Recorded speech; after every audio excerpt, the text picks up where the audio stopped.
Welcome back again to the show floor. It's getting busy. It's lunchtime, so there's a lot of background noise. We do hope you're not picking too much up, but hopefully it won't distill this interview with my guest. Igor, you've been on the MongoDB TV live streams lots. You've been previously on the live streams that we do at that local New York. Igor, Principal Partner Solutions Architect from AWS, you're very welcome. Thank you, Shane. Thank you for inviting me. I almost feel like a TV star. Well, you pretty much are now. We'll have to give you a badge for repeat performances and performance. I'll need some sponsorships but that's right. Well, listen, it's always great to have you on board. In the context of our MongoDB ecosystem with AWS, there's so much that we can talk about. Yeah. We've only got the 10 minutes of our slot, unfortunately. So let's double down on a couple of the more recent things. Yeah. Talk to me. We obviously, AI has been the topic of most of the interviews earlier today as well, too.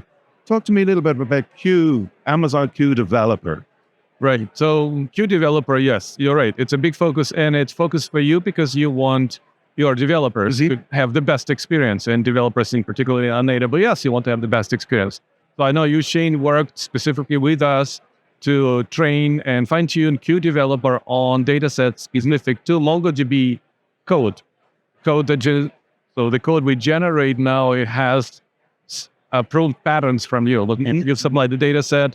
We've done a first iteration, and I think that we announced at, I think it's New York event, right? Yep. And now we're talking about, like, as MongoDB evolves, you are supplying new datasets. So it's more of a becoming an ongoing process. Yeah, and look, the training and fine-tuning of the foundational models never stops. Right. We're getting better at it. We're getting better at giving you better data. It's great. And we've had a really good collaboration with the Q team in AWS. And now we're able to look forward to other things. Talk to me a little bit about migration and modernization, etc., using AI in the likes of Q. Yeah, I know you guys are working on developing the tooling needed for modernization and migration in the apps. In Q Developer, there is a way to do processing of the data, processing of the code on a multiple file basis.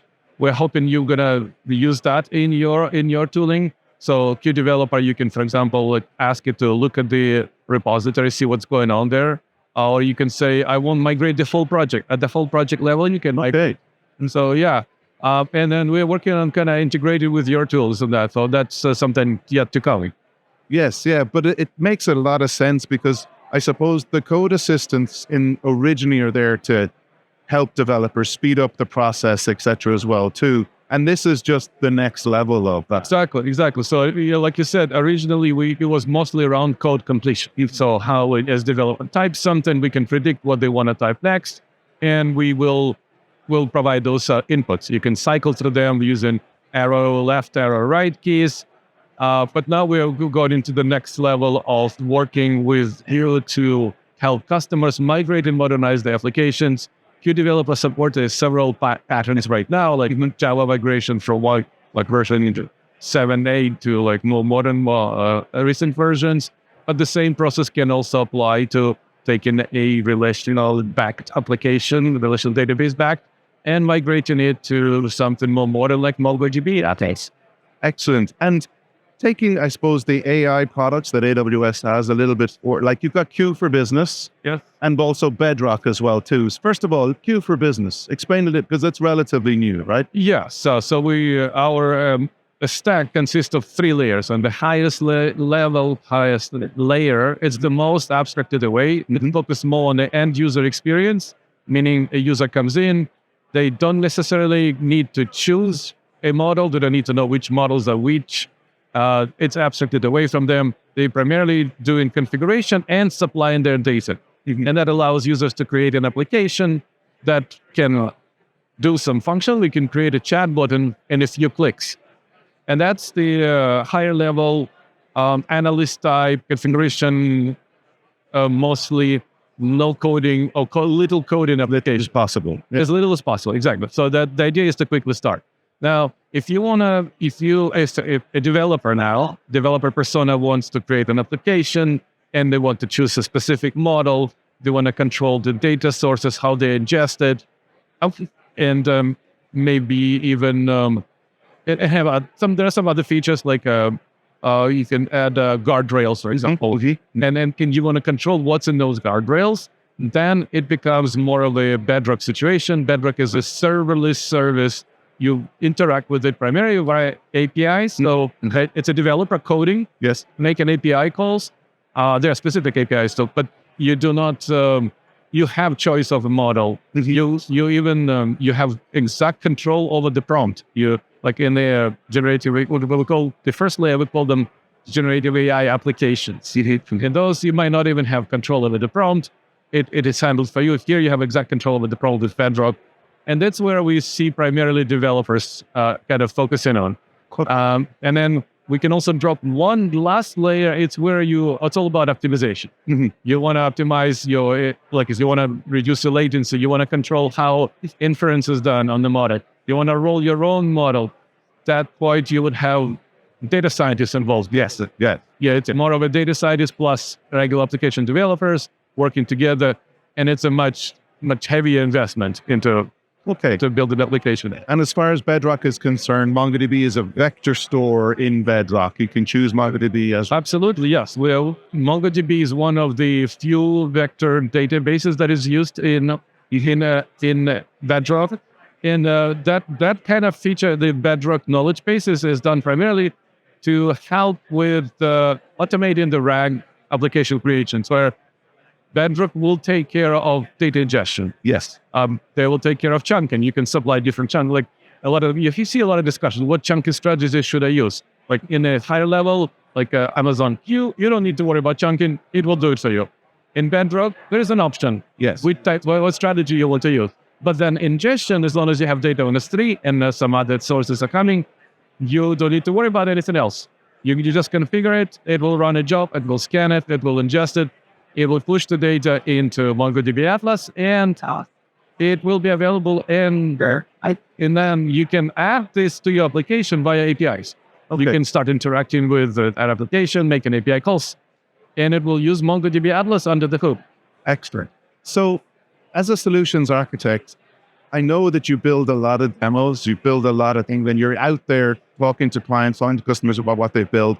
What are some of the challenges you see I talked earlier in one of our previous guests, there's lots of nice proof of concepts out there. Yeah. What are the challenges in taking a Gen AI app to production? Yes.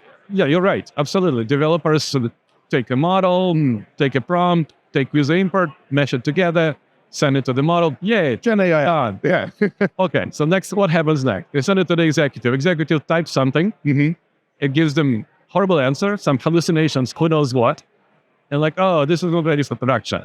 So the challenge is controlling hallucinations. Then the data that developers hook in, if you don't have the right lineage, like if you don't track the lineage, primarily responses in a RAG are developed with a generation system driven by the data that we provide.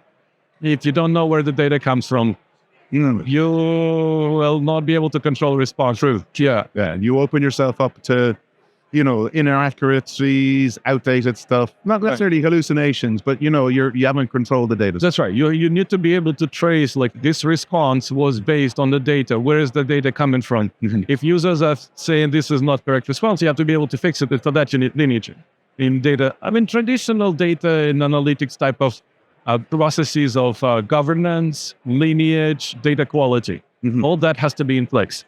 Additionally, I see the trends where we've created a system like we just described, right? You need to have some sort of guardrails, controls. Yes, yeah. You need to be able to evaluate your response. Is it a good response? Is it not a good response? And you need to have that layer. Maybe you want to filter out some things. Maybe, or at least as a minimum, you should track that. Some kind of feedback loop to get that information back into the product. It might even involve building a custom model that will be capturing the output of your conversation from the user. The responses that are sent to the users need to be maybe even graded by a humans, right? And that will allow you to accumulate a label data set, and maybe that model will be sitting there and just kind of track it. Is everything happening? And that kind of means that application that you're building is getting more complex. Yes, yeah. And you've heard probably agentic systems. Of course, we don't have time for that conversation. No, the most interesting part.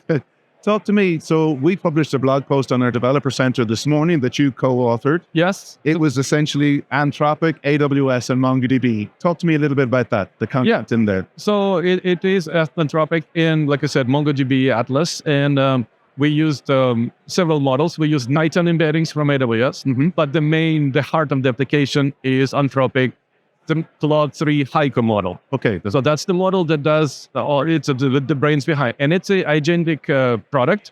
So in that product, we have several agents or tools. Sometimes they're doing various functions. So in that, for example, when you work with RAG application, actually it's a misconception. People think you need to always have semantic search. No. Not true. No. And it's about retrieval augment, and how you retrieve is another story. You can augment with a direct lookup. True. You can do semantic search. You can do lexicographical search. You can do ERAS. All of these are possible in MongoDB Atlas. So in this particular architecture, we used a lexicographical search combined with a direct lookup and combined with semantic search. And we created several agents, and depending on the user query, Haiku, Claude 3 Haiku, decides which agent to use. Okay. And that agent makes either a call that does a lexicographical search to MongoDB Atlas.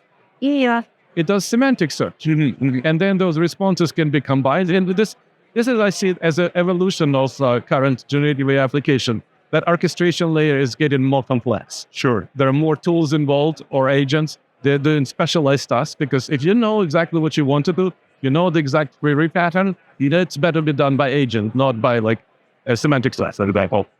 But if it is a question which can be asked many different ways, that's why semantic search fits in better. Perfect. So in this architecture with Anthropic, we kind of focus more on a call center, customer service kind of area. We've created this. It runs on Lambda. It integrates with Lex, and Lex has ability to integrate with Amazon Connect, which is our customer support center, customer support product. So you can create a custom flow and how users will be interacting with the application, and you can add it to your either chat interface. You can also add it to your voice prompts and then help customers basically augment the customers, if I may say, and customer service reps. Yeah, I mean, there's a lot of moving parts to this as we get more complex, and as you say, the orchestration piece behind the scenes was super important. And that's, if you want to have a look at that post, it went live on our MongoDB Developer Center, developer.mongodb.com. We'll get you there. And it probably should be top of the list if you go to the tutorial section, because it was published this morning. We probably published another few announcements this morning, but you'll find it pretty easy, or just search for AWS at the show. And I know there's a stand and a few of your colleagues down there. What are you most looking forward to seeing today? I'm looking towards interaction with developers, because you have a lot of developers here. They have interesting ideas how to build the applications with MongoDB Atlas. So that's exciting to hear those ideas. And there's my session a little bit later, and we actually have a lab. Okay. Yeah, where people can build an application with hands-on experience. Great. You should stop by. If I'm not doing this job, I definitely. Perfect. Igor, as ever, thank you so much. We'll have to get you a badge or something about a repeat sponsorship. Yeah, and actually, before we go, you're a MongoDB champion. Actually, yes. Right? I did get some swag. I have some wonderful shoes. I wish I was wearing them today. I can put it on the table. Yeah, we don't get those shoes. You'll have to show. Can I put my foot on the table? You're not in. So, as a MongoDB champion, what does that mean to you? As a MongoDB champion, I am promoting MongoDB within AWS. I want to make sure all the account teams on AWS are aware of what you can do with MongoDB Atlas in the context of AWS. Yeah, that's it. Perfect. Very succinct, very detailed, very direct. So keep doing that. You're doing a great job. As ever, Igor, it's a pleasure to have you on board. It's always good to do these streams with you. I look forward to whenever we're doing the next one, which I'll probably twist your arm to do pretty soon. Sure. Thank you for inviting me. Always a pleasure. Excellent. Thank you, Igor. Cheers. Tune in shortly. We'll be back with more guests just after this break. You got